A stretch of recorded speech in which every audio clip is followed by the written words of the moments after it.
Deixa Cristo te lavar e te santificar. Parte 18, dia 29 de junho de 2026. B.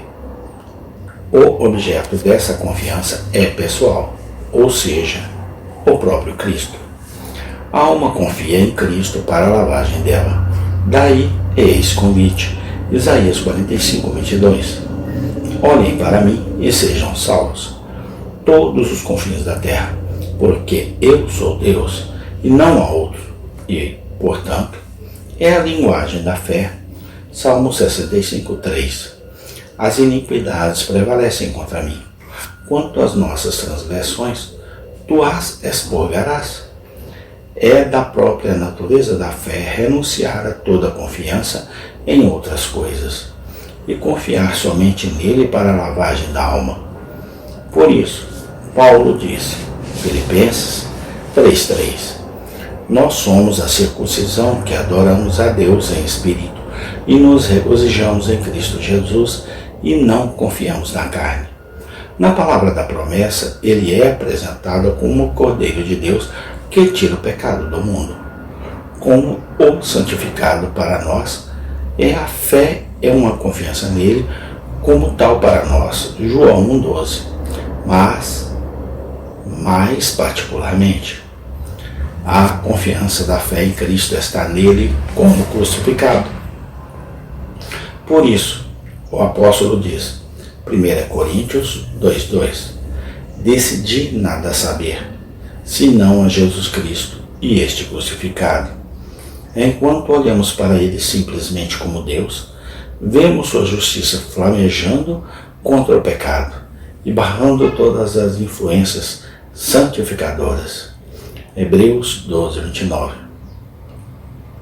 Porque o nosso Deus é um fogo consumidor.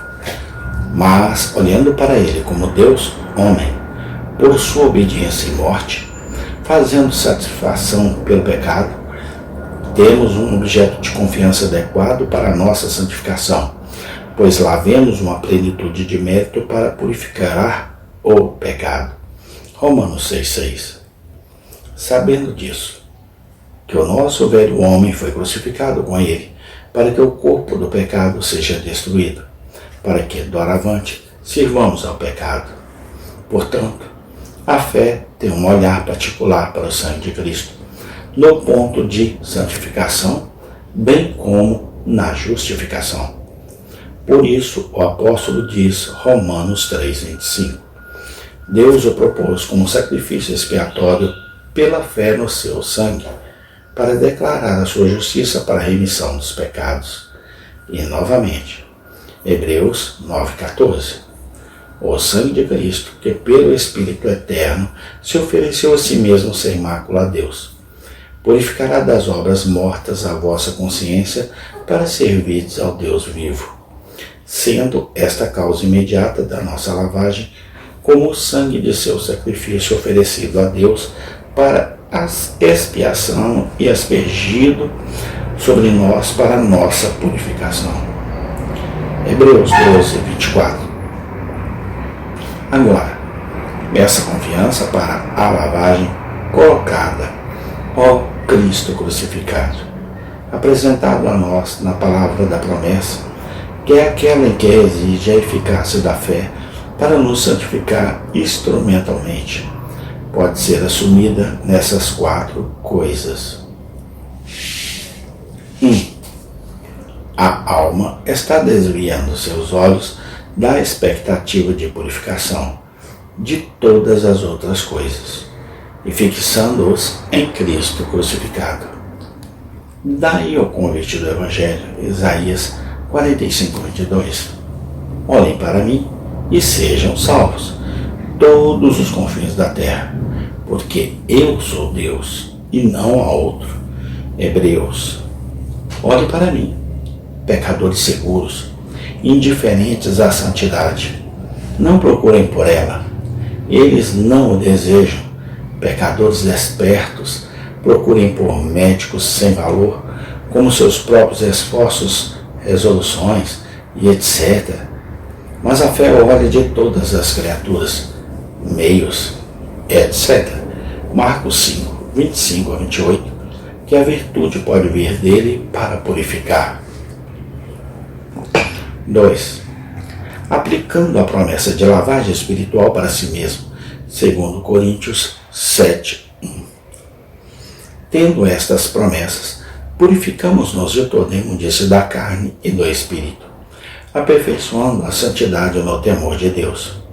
A palavra traz a promessa de purificação do pecado para os pecadores indefinidamente, dizendo, como Ezequiel 36, 25, aspergerei água pura sobre vós e ficarei limpos de toda a vossa imundícia e de todos os vossos ídolos, purificá-lo. A fé se apodera dela e a traz para casa, dizendo, como Salmo 65, 3, as iniquidades prevalecem contra mim, quanto às nossas transgressões, você as purgará. Miqueias 7, 19. Ele se voltará, ele terá compaixão de nós, ele subjugará as nossas iniquidades, e você lançará todos os seus pecados nas profundezas do mar. Ele pleiteia a promessa e pede por ela. Particularmente, ele se apropria do privilégio da liberdade legal, Romanos 6, 10, 11, porque, tendo ele morrido, uma vez morreu para o pecado, mas, vivendo, vive para Deus. Para o pecado, mas vivos para Deus por meio de Jesus Cristo, nosso Senhor, de modo que, assim, a alma se considera morta no ponto de direito e privilégio ao pecado, Romanos 6, 2, como nós, que estamos mortos para o pecado, viveremos mais lá. 3. Confiando no mérito de Cristo para o cumprimento da promessa de santificação, dizendo como Salmo 51, 7, purifica-me com esopo e ficarei limpo, lava-me e ficarei mais branco do que a neve. Comparado com 1 João 7, o sangue de Jesus Cristo nos purifica de todo pecado. A alma vê que é um grande privilégio, bem como um dever, e acredita que Deus o tornará santo por amor de Cristo, pois ele morreu para esse fim. Tito 2,14. Pois a verdadeira fé tem a mesma confiança em Cristo para a santificação e justificação, sabendo que uma é a compra do sangue do Redentor, assim como a outra. 4. Por último, concordando com a fidelidade de Deus em sua palavra para esse efeito. A fé recebe a palavra da promessa para a santificação e diz, com Maria, Lucas 1,38, faça-se em mim segundo a tua palavra. A purificação da alma do pecado tem tantas dificuldades sobre isso, que o pecador verdadeiramente sensato a considera impossível em relação a todo o poder criado. Mas como Deus disse que ele o fará, a alma concorda com sua palavra, julgando fiel que prometeu. Romanos 4,24, Hebreus 11:11. Amém. Tem continuação. Obrigado, Deus, pela tua santa e divina ajuda. Amém e amém.